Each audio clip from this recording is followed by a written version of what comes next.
Well, good morning, good morning, good morning. It is 7 minutes past the hour on this day, ninth day of December. It is Tell the Truth Tuesday. Welcome to hashtag Truth Be Told, where you get your information, your motivation, your inspiration, conversation that promotes elevation. Yours truly, Joe Dupree, in the building as we broadcast live on Facebook Live, Instagram, and Twitter X at the JDMS. You can catch us on YouTube at 100 BLK Media. I am never in here by myself. And of course, I've got my resident Lamar Burton, the brother that says reading is fundamental.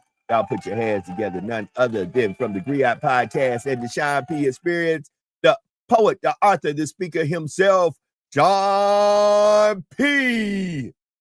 What up, brother? What's going on, Joe? What's going on, man? How you doing? Good morning. Good morning. Peace to the family, man. Joe, I got something you gonna love, man. I come here a lot of times breaking down history and African history, Black history, and I love that genre. But I am also a connoisseur of comics and things of that nature.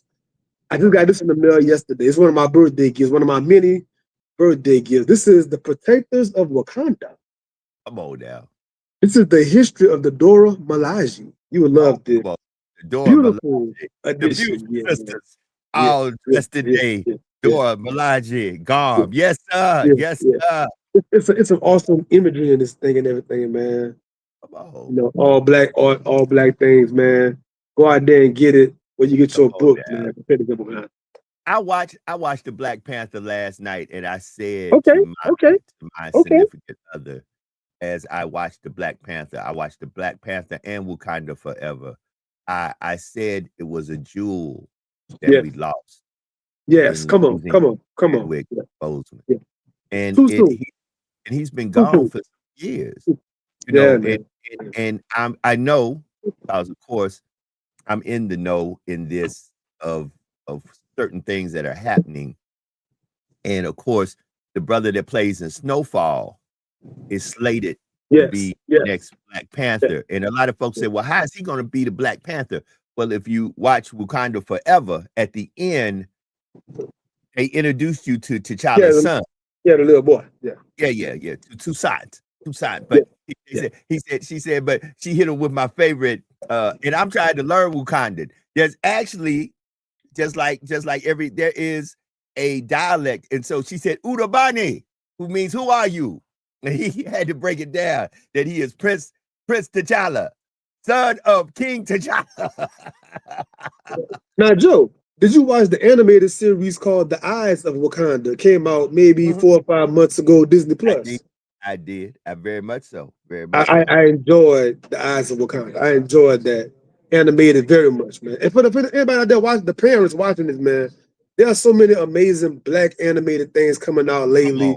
So for all the ones that love anime, you know, all the Japanese and other kind of, they're our African people now, and our African narrators doing, your voice guy, African narrators doing the voice and the dialect and imagery, Black artists. I mean, it's so many things out there. There's no excuse these days. You know, the Japanese and the Asiatic folks, they celebrate the Black Samurai, the first Black Samurai, who is not just a myth, was really a man.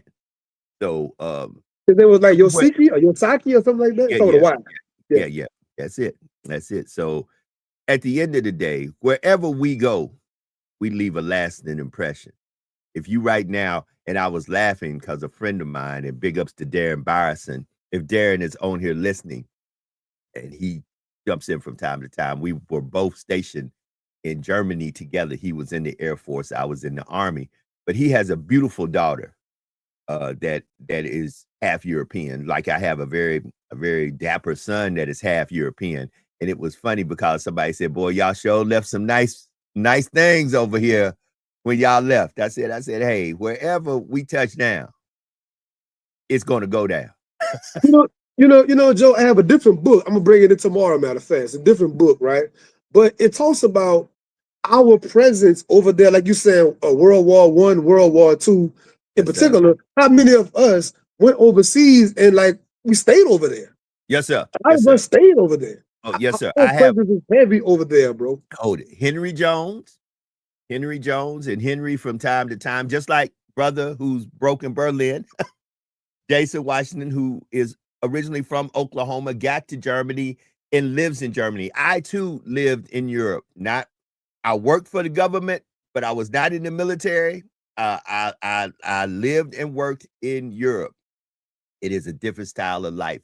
But Henry Jones, go ahead, John. Go ahead. I was going to interject, like, once again, reading a lot of history, it amazed me how many of our greats at one point or another, they went overseas. Paul Robeson, W.E.B. Du Bois, James Baldwin. You can keep on, Nina Simone, you keep on naming these names. At one point, they say, you know what? We getting out of here. We going abroad, man. You know what I'm saying? Right. So, my time, and of course, my oldest son, who is part European, who is in the Navy, serving this country right now in Jordan. When I look at some of the things, and back to Mr. Jones, who is in Paris, that brother stayed there. He was there some years, and still there. I think he told me he's going to take his last breath in France, and spoke the language, operated as a Frenchman, had dual citizenship, had a French passport, American passport, and moved accordingly. And let me tell you something. Like I said, wherever we show up, wherever we get down, it's going to go down. I just tell you that. And go ahead. I've been asked, out of all the 25 countries I was blessed to visit, where would I actually want to stay? Something about Australia, bro. I really enjoyed my time in Darwin, Australia. I went there like 6 times to Darwin, Australia, and I really enjoyed myself in Australia. That in Thailand. Listen. My oldest son is in love with Thailand. Now, I'm not a big Thailand Bali fan, but my oldest son, he lived by going to Thailand. He goes to Thailand at least once every other year or once a year when he can. And he lives by Thailand. Me, I was a little unusual. And this might sound crazy because I can't stand cold weather. Now, listen to what I'm about to say, Sean. I'm going to say this again. I can't stand cold weather. But one of the most peaceful places I ever spent time at that I would love to go again and maybe would even consider living there is a place like Switzerland, not Switzerland, Sweden, Finland. I was in Finland for a little while. In Sweden is almost the same. I was in Sweden, and Sweden was good. Now, a lot of folks don't know, I am literally right now planning a trip because I got to go back to my home. Ever since I did my little ancestral DNA thing, a lot of folks don't know I'm going back to Edinburgh. Scotland has my name wrote on it, and I shall. And I've been to Scotland before, but I didn't know I was Scottish at the time I was in Scotland. Now that I know that I'm Scottish, I'm like Scotty on Star Trek. Well, buddy, I'm gonna be back. But like you're saying, they say that certain things are wasted on the youth, right? I didn't become the Sean P. you know now until this is a recent part of my life. Right. When I was traveling to those places, 18, 19 years old, I wasn't aware to look for myself in Thailand and Singapore and Bali, Guatemala. Until years later, I realized our presence all over these places. I'm like, man, I missed the opportunity. I was young. We just going to the club. We chasing women. We trying to get the cheap clothes. We buying the wrong things in these places, bro. If I would have known to look for myself. Right. You know what I'm saying? And that's why I would tell people like you and I, and I say this constantly, there's nothing wrong with going back and retracing the course now that you know what to look for. I appreciate that. A lot of folks laugh at me and say, man, I see all the work you do with Southern University with the Coaches Show. And one thing, let me give big ups and ring the bell for Todd L. Sterling. Todd L. Sterling, who is the executive producer, the brainchild behind the Jaguar Football Show. Everywhere we go, every city we go to, every school we visit, Todd will wake me up, and we'll go places. Like this past season, we played Fresno State in Fresno, California. Well, when you're at Fresno State, you're right there at the Sequoia National Forest. And I would try to wake up early in the morning, got off a flight, Cali time to go see redwood trees, to go see General Sherman. But Todd will promote, motivate me to go and let's go see this thing because we may never see it again. So I got the opportunity to go to the redwood forest, drive through the redwood forest. It was snowing. It was crazy. It was literally 90 degrees in the valley. And it was 30-some degrees at 10,000 feet above. And it was snowing and cold in where General Sherman was at. It was crazy. But Joe, as creators and as writers and content guys, people ask me all the time, like, Sean, how do you go live so often? They got something to talk about. How do you write so much? How you make so many books? But like you just saying, you got to go out there and literally live life first. You got to try different exotic food. You might not even like it, but you could at least think, you know what? Man, I tried some squid and the little tentacles in my tongue was horrible. But the rest of my life, I've tried squid, or I tried an octopus, or I saw the redwoods, or right. I ate calamari. Right. Now you have things to pull from. I saw the wine vineyards where they make the wine. I was impressed with the agriculture. I was really, and as I got something for you. I got something for you. I mentioned this 2 weekends ago. Mm-hmm. We did pottery, Joe. I literally, my first time doing. Where'd you go do pottery at? In Lafayette, Louisiana. What? Lafayette, Louisiana. You got to send me. You got to send Johnson Street. Off Johnson Street. Right here in the backyard. You got to send me the information. It was an amazing experience, Joe. But the minute I was doing it in real time, I closed my eyes. I felt the wheel spinning with the pot, the clay, and everything. I knew I was going to write about it. And I did. Awesome. You know what I'm saying? So, but like, you got to have experiences to have something to talk and write about. See, here's the problem. I'm supposed to have enough life to create something. You want to just put the camera on, press the button. You don't have nothing to pull from. Hold on. Here's what gets me, Sean, and I'm gonna say the best I can. A lot of times you can't go if you don't know. Some folks, all they know, because nobody tells them that there's places out here in your local area where you can do pottery, you can do poetry in your backyard, bro. Right in your own backyard. You ain't got to go fly to California for pottery. You got to go to Chicago. Right. We did spoken word poetry outside, right there in Lafayette, in the backyard. Right here in your backyard. And I'll do a better job of advocating that as I'm doing things and come on here for the audience to know, hey, this is going on, man. Right in your backyard. This weekend I had, in my 9-to-5 job, I had the opportunity to go to an event that most folks know around here. It is really an event that I helped start. Now, let me show you how things go 360 full circle. I used to be the program director of Z1059. Be exact, most folks know me not as a law enforcement officer, but as a radio personality. That's how most people know me. They don't even, when they mention my name, they don't even mention the police. They mention, man, I remember when Joe was on the radio. So I did the power of a voice. The power of a voice. The power of these microphones. The power of a mic. Come on now. Right. So I started off, and most folks know me, got acquainted with my personality and who I am through me being a radio personality and a director of programming for Z1059. One of the events I started, I was the pioneer, started it, was called Boots and Bling. We used to do it down toward Sean's Way. We used to go to Baldwin, to the casino in Baldwin. I think it's Sheraton or whatever. Cypress Bayou Casino, sure. We used to go to Cypress. The first Boots and Bling was at Cypress Bayou Casino, and it was awesome. We had food, we had libations, it was free to all of our listeners. And to see them, COVID struck, no Boots and Bling, but to see them, and I always said they should have moved it from down in Baldwin up to Opelousas. They did. So it's now at a casino in Opelousas. There is a few casinos in Louisiana. Yes. and there you can have Yes. fun at those Yes. casinos. Yes. So Boots and Bling, here I go into an event that I helped start.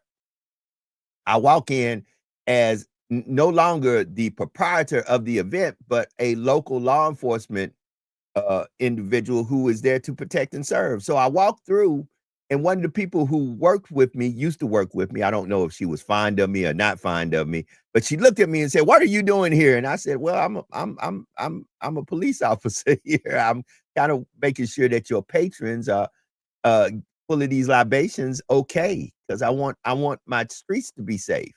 And she was like, "Oh, then she kind of backed up. It's good to see you. Welcome. I'm glad. I thought you were with a law enforcement agency in Lafayette." I said, "No, I've been here for about 3 years," and a little banter. Could kind of felt the vibe that she was like, it's you, and I'm like, yeah, yeah, it's me. It's me. And I'm not here to shut you down. I'm here to make sure everybody's having a good time. But it felt funny sitting in the corner of an event that you started, that you planned, that you had a lot to do with it and the evolution of it, to be there in a different capacity. But that showed me something that I think a lot of folks need to put in the back of their head, that where you at today may not be where you at tomorrow. And only the Most High knows where you're going. You got to keep living. You got to keep living. I told yesterday, a good friend of mine, he called me, and I've been encouraged. And I'm going to say this, Sean, because you've done this. I was encouraged yesterday to fill out an application to be an adjunct professor while I am pursuing my Yes. degree Yeah. This is good. in criminal justice, my PhD. Yes, Joe. Yes. I get a call. I get a call from the president of the UL system, Mr. Gallo, who I know personally, who says, "Joe, I got a call. I talked to your professor. What are you doing?" And it scared me because I said, "Man, your father used to cut my hair. When I was at Grambling, you used to talk to me. I really like Brother Gallo." And he said, "Man, fill out this application where I can get you some class where you can if at a bare minimum assist." That he said, and we're going to make sure that you're compensated." I didn't know what to say, Sean, because I've been kind of running from some things. I run from a lot. A lot of folks don't know. People think, "Oh, Joe Hey, Joe. Dupree, that." You know They what they don't call know that? how much I run. What? Talk They to call, me. they call that being the reluctant Messiah. The reluctant Messiah, like Moses, like Jesus, like MLK. MLK didn't want that. Yeah, just graduated. You're a young man still. You just getting with Coretta. I'm going to do what? No, I don't want that, man. So as a part of the cycle is my point. You know what I'm saying? So, so, so I'm waiting because he already told me. He said, "Man, I got a couple of online classes that you can help assist in." And I said, "Man, but I'm tried." I said, "This school ain't easy." And he said, "But you can handle it." And when I finished, I had to think about it, and I said, "Well, let's see where this go. I ain't gonna talk too much about it. Let's see where this go." But I feel in my spirit that sometimes you just gotta let go and let God. Sometimes you just gotta say, "You know what? This man didn't call me for no reason. We didn't have this conversation for no reason. My better half been pushing me. She been sending me adjunct after adjunct after adjunct job because there's 50 million jobs out there. Guess what? The work is plentiful. The But laborers the are laborers few." are few. Come on, back to that book. Back to that book. Hey, The bro. laborers are few. So The work is good. The harvest is speaking plenty. that, taking it back to where you took it to 26 minutes after the hour with the protectors of Wakanda, the Dora Milaje. See, I'm a big comic book dude. To be exact, if anybody has ever seen me give a lecture or speak, I will always refer to things in comics. And I refer a great deal to the Black Panthers, to the Cages, to the John Stewarts, because guess what? And I refer to the Storms. See, and I had a person tell me, wow, bro, you ran down a lot of comics that are rooted in us and us as a people. I said, well, here's the thing that you need to understand. I said, from the Silver Surfer, which a lot of people don't want to talk about, who was a man of color. See, I said, this was a beautiful thing. Do you not understand that Stan Lee said some of the most intelligent individuals from other planets were people of color? I said, Stan Lee made sure that he made certain folk a certain way because he believed that intelligence is more than just white. So understand, I was rocking with T'Challa and T'Chaka long before there was a Black Panther movie. See, some of y'all, and once again, I don't have a problem with this, but let's get down to it right now with the protectors of Wakanda. Because a lot of y'all, like Sean P, is a protector of Black history, of Black reading, of Black excellence. And he was doing this when it wasn't popular. Guess what? Sean P was doing podcasting and talking about Black authors and Black books when it wasn't popular. A lot of y'all don't jump on the gravy train until the gravy train is producing gravy in on your plate. In other And guess words, what, Joe? come on, One of my favorite African American historians, he had this phrase. He called them Johnny Come Lately. You know what I'm saying? These are Johnny Come Latelys, Joe. So, then I have to applaud folks and give you a prime example. I started off in radio 14 in this area. I've been in radio since I was 18 years old, but I started in radio in Lafayette, Louisiana about 14 years ago. 13 years ago, there was a lady named Tanya Bowden-Ball who had a vision. Tanya said, everybody giving away turkeys, everybody giving away food. People ain't got plates to put the food on, utensils to eat the food with. So she came up with a care package drive to put together paper towels, other items that folks need when they get the free turkey and the free ham and all this. That's out the box thinking, Joe. That's out the box. Hold on. I'm calling Tanya's name out because Tanya did a thing.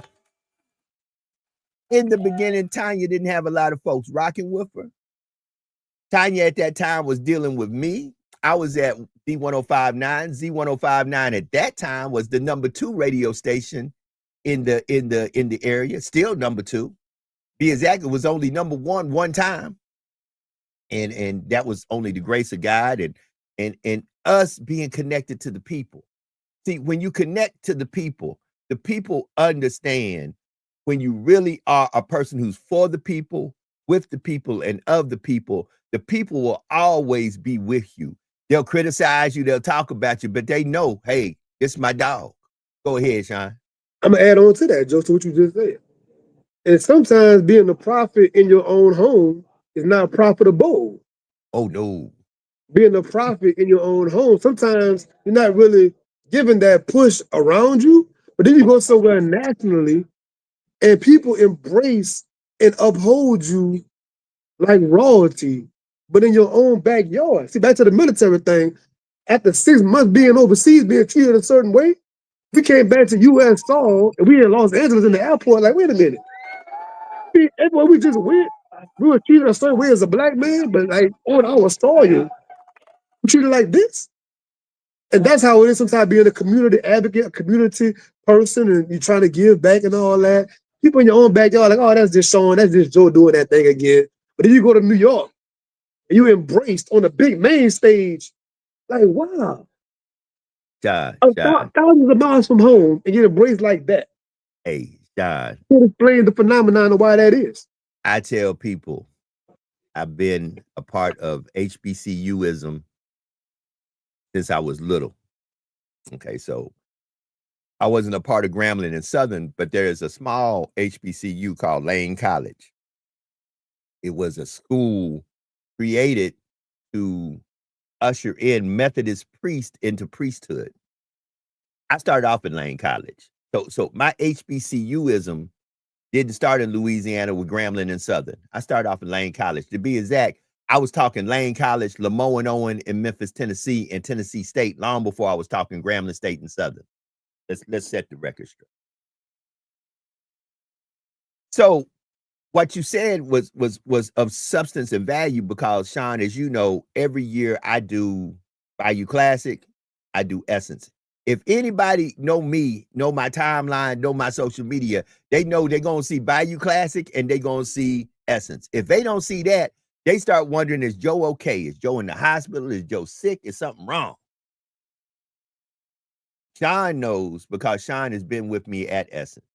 Essence, to most African-American, especially African-American women, now, mind you, I've been dealing with Essence since day one.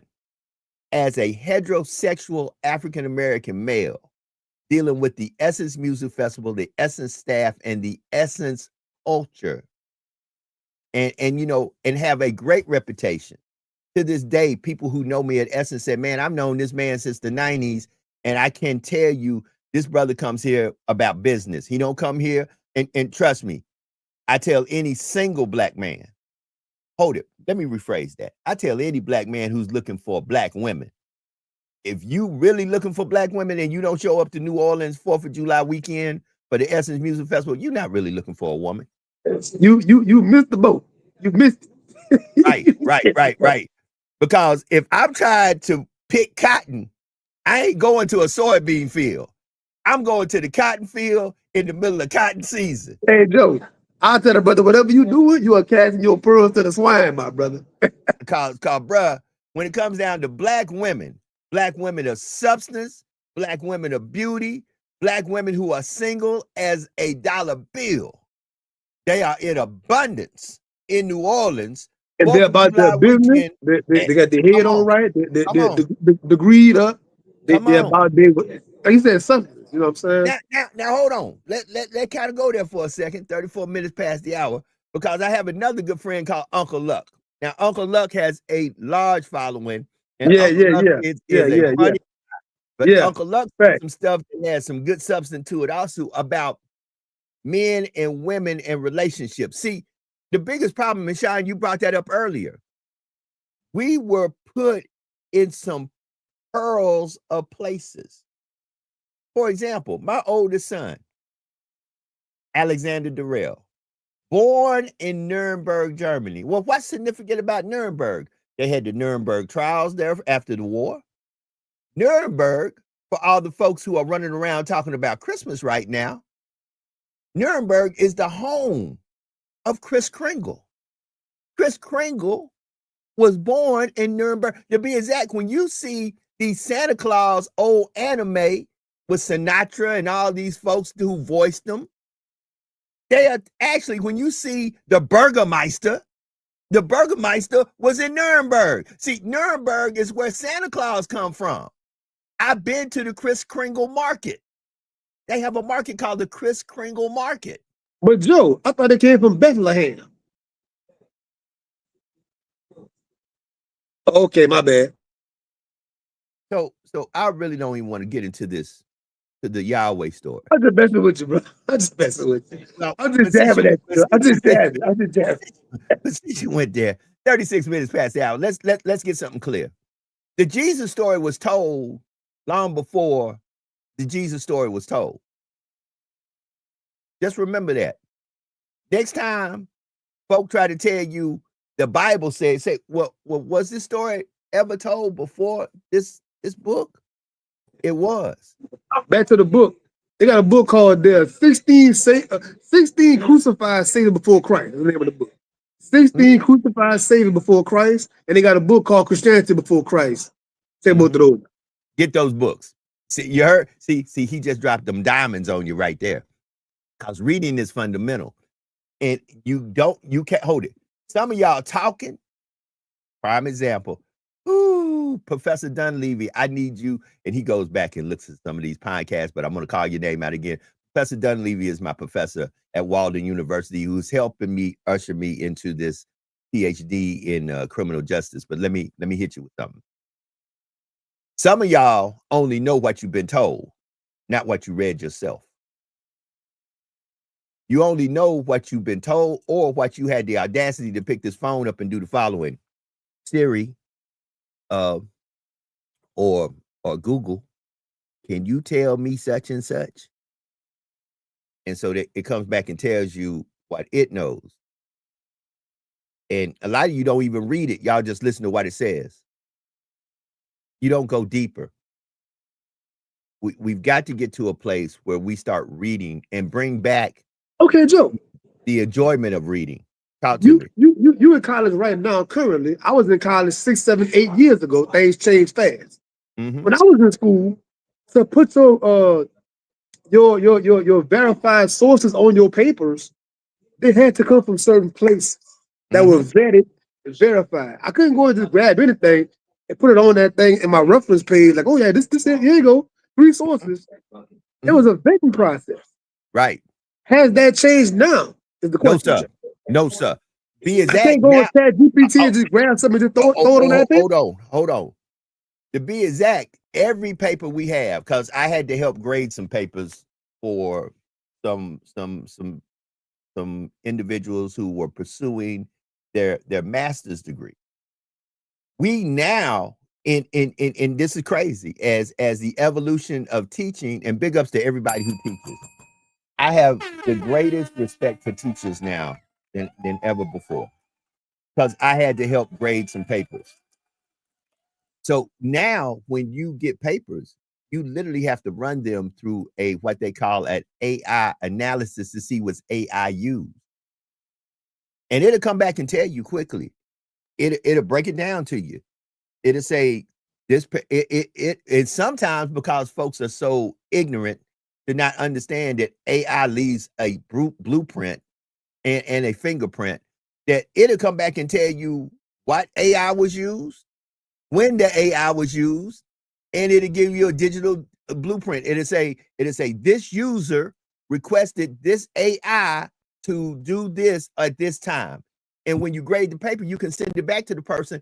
And a lot of times they'll be like, oh my God, yeah, you left a digital footprint. And guess what?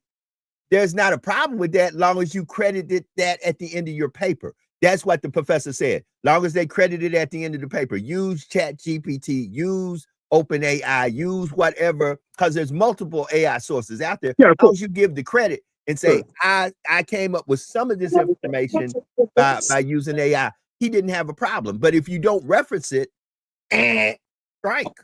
Now, Joe, 2 things. Before I came on this show, I saw an article, I think in the Atlantic. They was talking about, so all of these college students are using AI to write their papers, right?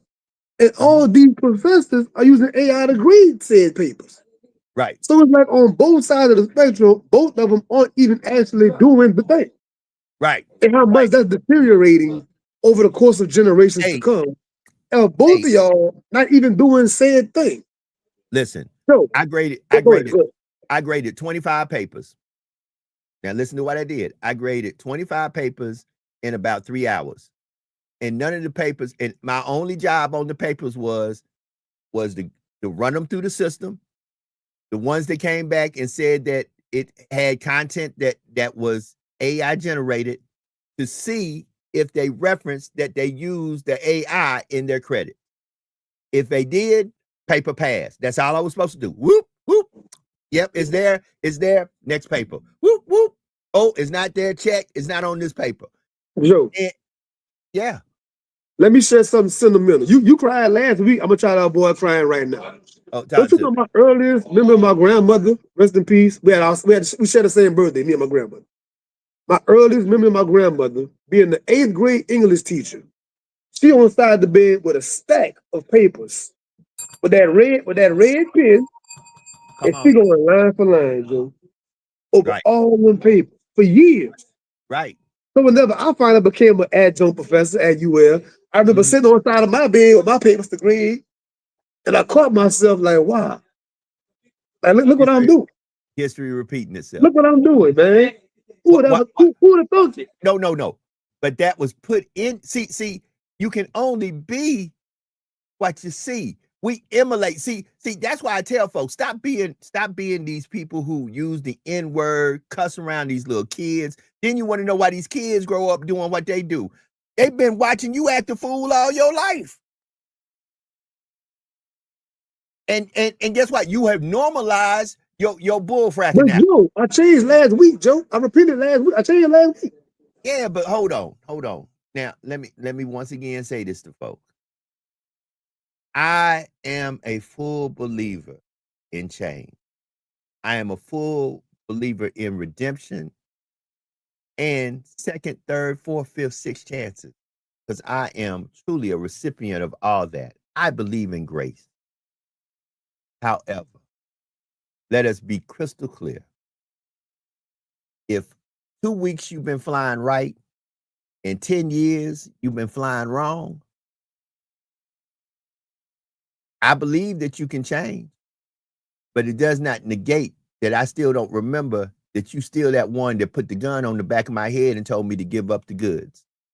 See, you might not do that no more, but I still remember the day that you said, stick them up, give it to me. See, you got to pay attention, because you can be redeemed and made new in the blink of an eye. It does not negate what you did up until that moment, nor does it make it that those who you did it to have the forgiveness to forgive you of what you did, even if you go to them and ask for said forgiveness. And you know what else too, Joe? You know how the technology, you can manipulate things and all that, and then you can go and put it back to the factory settings. Some people are changed until up against the right pressure, and then they go back to their factory settings. Right. Whenever the check don't clear, you couldn't pay the mortgage, the car broke down, somebody cheated on you, you feel played at work. And you were so holy 10 minutes ago, but now you're back to your factory settings. The old model's still there. You put an apple on top of that thing, but the old model, the base model is still there. Hey, we have a simple saying in the communities of Black and brown folks in our culture: game recognizes game.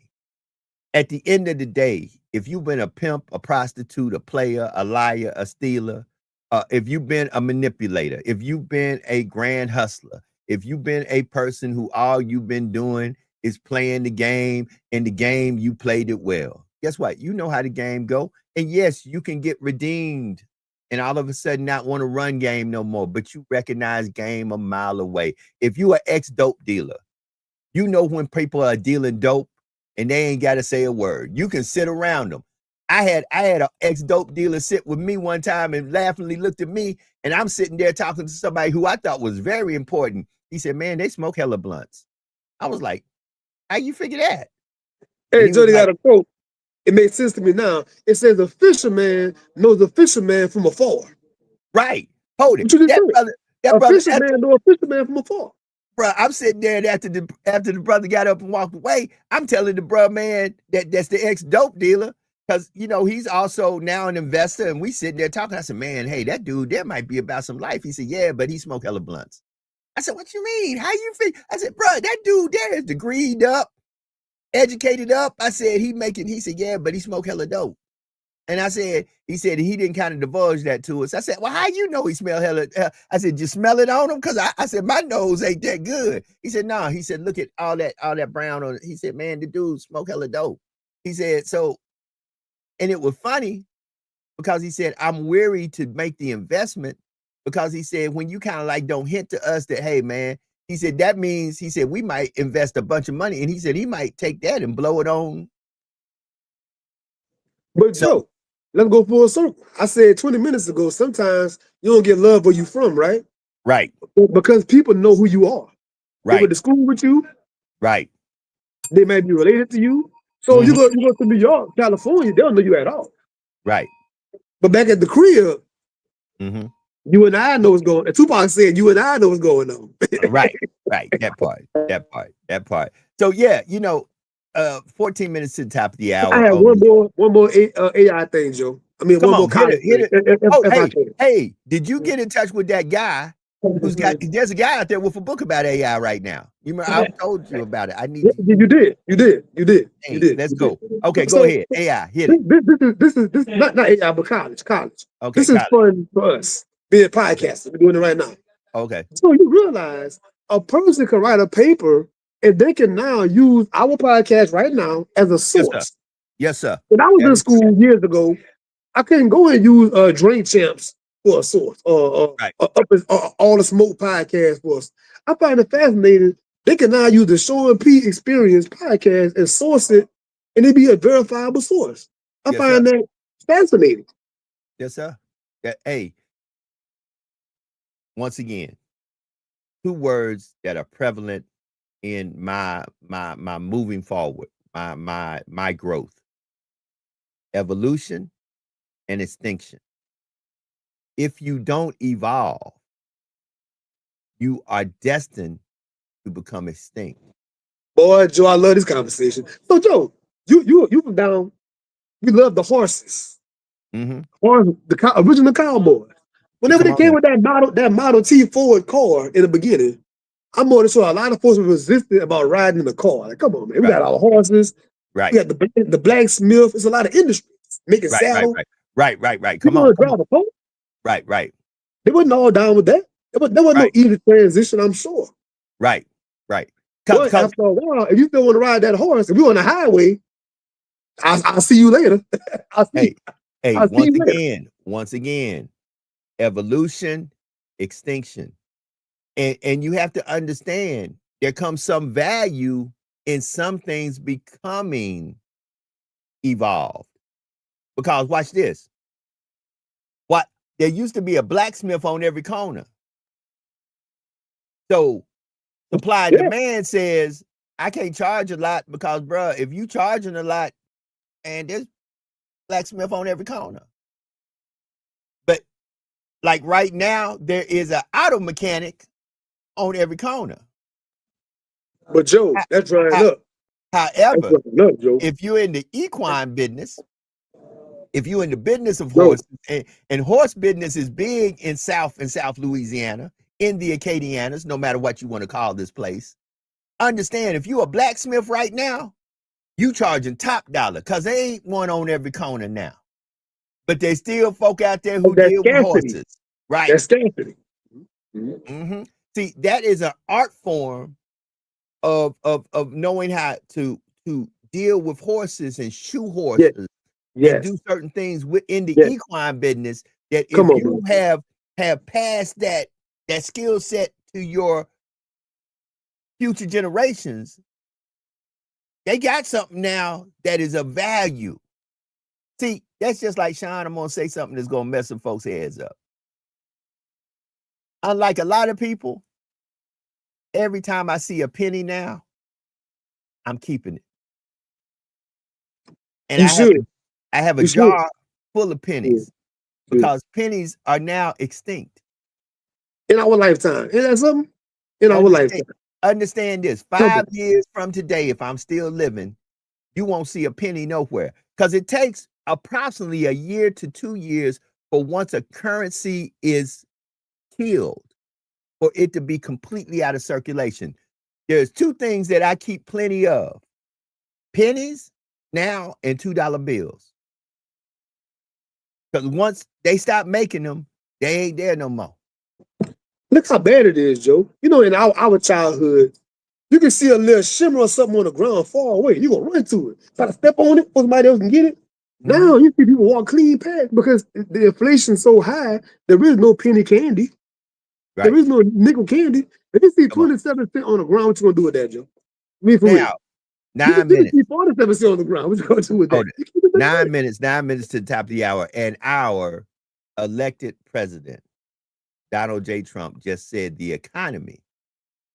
He sees the economy and the affordability right now at A++++++++.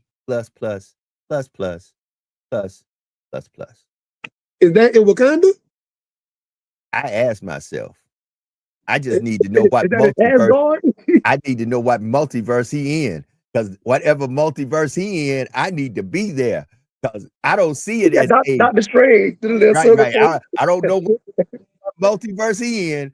I don't know what universe he in. I don't know what Spidey verse he in. But whatever verse he in, I need to get there quickly, because I can honestly say I do not feel that my dollar is going as far as it went 2 to 3 years ago. I just don't.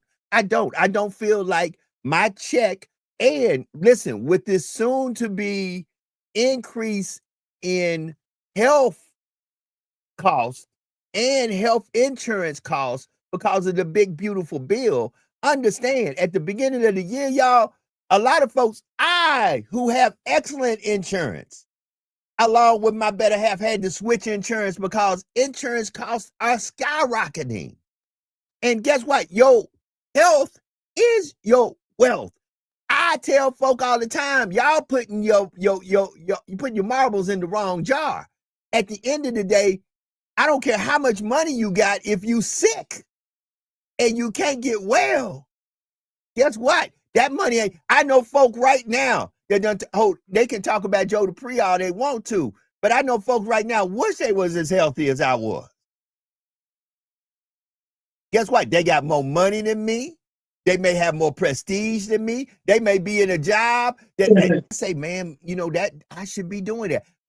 Listen, when you sick and you don't have proper insurance to get you the proper care, guess what? Then all of a sudden you realize maybe I've been doing the wrong thing. Some things you can't buy, Joe. Some things you can't buy, boy. Some things you can't buy. They got billionaires on the doggone the kidney transplant list. They got billionaires on the heart transplant list. They got billionaires on all these lists trying to get first dibs. Right. Hold up. And guess what? They money gonna trump you every day of the week. They money gonna trump you every day of the week. So at the end of the day, you really listen. Your health is your wealth, man. You better take care of this thing. Hold it. I don't know if you remember, but there was a Bruce Willis movie called Death Become Her. It was an old movie. And they had read into this ancient Egyptian society who had the key to eternal life and beauty. And when old girl gave him the potion, she reminded him, take care of this body, because it's the only one you got. Baby. Wait a minute, Joe. You a video gamer as well. You a gamer. Shameless plug to your brand, right? Yes, you mean we want to get one of these? We want to get one life? We can't regenerate. We can't respawn. We can't none of that. Bruh, this ain't Call of Duty. One shot, one kill. Oh, hold it. This ain't Plug. This ain't Roadblocks. This ain't whatever. Remember the old school Mario Brothers?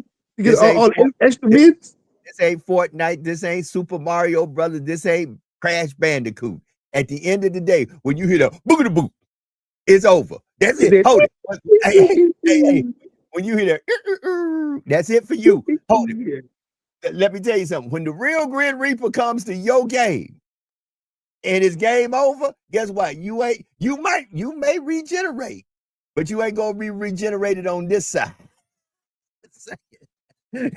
hey, you going back to the multiverse. hey, you gonna be like Super Mario when he go inside the castle. You gonna be like, whoa, wait a minute, what going on here? Do. King Cooper. Do. Yeah. You go, yeah. Do. That's classic. Hey, I'm just saying. It's 4 minutes to the top of the hour. Listen, Shine, throw the book up again for me. Throw it up for me. Throw it up. The Protectors of Wakanda, man. A beautiful birthday gift for my mother, along with a stack of books. I'm gonna show y'all different books as the days going by. She always blesses me with the books, man. So go out there. If you're a Marvel fanatic, man, go out there and get it. Protectors of Wakanda. Unabane, who are you? Unabane, who are you? Hold it. And better yet, I always remember, just like my man Masa, hoo-ha, Umbaku, why are you here? Remember, I love him. Every day is challenge day. Be up for the challenge. All right, Sean. I know you gotta go. I know tomorrow is working out Wednesday. We made it midway through. Sean, let me say it again. You gotta say this again. Go ahead. Before I close out. once again, it is the holiday season. I don't know why I don't feel like it's the holiday season. Y'all forgive me. I know I should be on here with snow falling in the background and all kind of stuff. But listen, the holidays ain't happy for everybody. So once again, check on your people. Check on your people. You know, a lot of folks are struggling during this holiday season financially. They are struggling from food indiscretions and disparity. So, you know, and big ups to people who are out there who are doing food drives, care packages drives. You know, I think I saw Tanya on a live, and Tanya said the need is great. Yeah, the need is great. You're right. There's a lot of folks out there. And guess what? I tell everybody, and I do this daily, I try to help somebody every day. Be it I give them a couple of dollars and I don't know them. I do see folks, I'm like Sean, I'll run up on a homeless person. I'll say, here, I might have a McDonald's bag that I went and got some breakfast for them, not for me, and just drop it off. Hey man, I see you here with this sign. I ain't got no money, but here's a breakfast bag from wherever with a drink. Man, put some nourishment in your body. And I keep it moving. You know, look out for folk, man. Be a blessing to folks. Sean, let's get up out of here. I'll let you go ahead and tell them about the Griot podcast, the Sean P Experience. Let's go. Well, sometimes it's good to promo, and sometimes it's good for real things, man. I think those of us that might not feel like it's the holiday season and we looking for that old feel our grandparents provided, we are the elders now. You know, us in our 40s, our 50s, or whatever we are. Your house is the house to go to now. You're the one getting the meals and making the meals. You're the one making the memories now. So some people look for those old times, even though people have passed. But the real thing is, you are the new leaders. You are the one you're looking for. So keep that in your heart. Go out there and be merry, be blessed, be safe, man. That part. Don't forget about the Sean P Experience, the Griot podcast. Catch Sean P on all social media platforms doing great things. It is Tell the Truth Tuesday. It is 1 minute to the top of the hour. Appreciate everybody who is logged in. Share this with a friend. Tell a friend to tell a friend. We will be back if the Lord say the same for tomorrow. It is Work It Out Wednesday. We will finally make it to the middle of the week. It will be hump the day. That's what day it will be. Let me end this like I always do. And listen, people, please let the sizzle resonate in your spirit. Be better today than you were yesterday. Do something today. Not something you need to post on social media. Not something you need to brag and tell people about. Do something today for you to enter the part of you that maybe some of you haven't even seen in a long time. Bless somebody in a manner that there's no earthly way that they could ever give you back what you gave them. Release it. Release it, not for a click like a share, not to even talk about, but release it because that could have been you. Always remember that there is no secret what God can do. What he has done for others, he will and he can do for you. For when God is with you, nothing nor no one can stand against you. Be blessed. Have a great day. Lord say the same. We'll see you tomorrow for Work It Out Wednesday. On behalf of Sean P, the Sean P Experience, and the Griot Podcast, I am Joe Dupree. This is hashtag Truth Be Told, JD Live. We up out of here. Peace.